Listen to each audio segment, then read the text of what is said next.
On dit que la nuit, sur les côtes du Kenya, il existe une créature dont le simple nom glace le sang. Une ombre ailée, qu'on appelle le Popobawa. Au premier abord, ce n'est qu'une légende, un vieux mythe pour effrayer les enfants. Mais les anciens jurent l'avoir vue. Une silhouette, massive, plus grande qu'un homme.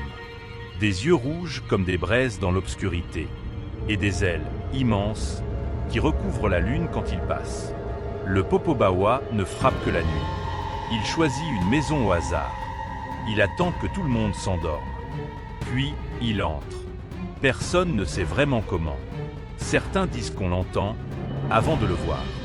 Le battement lourd de ses ailes, un souffle glacial dans la chambre. Et soudain, une ombre noire qui s'abat sur vous. Ceux qui l'ont vécu parlent d'une sensation atroce. Incapables de bouger, incapables de crier. Comme si quelque chose de monstrueux s'asseyait sur leur poitrine, écrasant leurs poumons. Ils sentent son odeur, une odeur de terre humide, de sang et de mort. Et dans le noir, deux yeux brillants, juste au-dessus de leur visage. Mais le pire, ce n'est pas l'attaque. Le pire, c'est ce qui arrive après. Car le Popobawa déteste le silence. Si vous survivez à sa visite, vous devez absolument en parler, raconter à tout le monde ce que vous avez vu.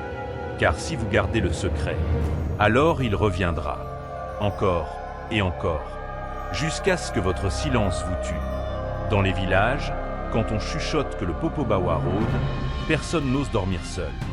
Les familles se regroupent dehors, allument des feux, veillent toute la nuit, les yeux fixés vers le ciel, priant pour que l'ombre ailée ne choisisse pas leur toit.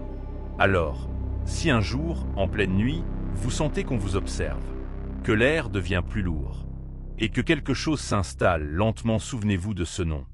Popobawa.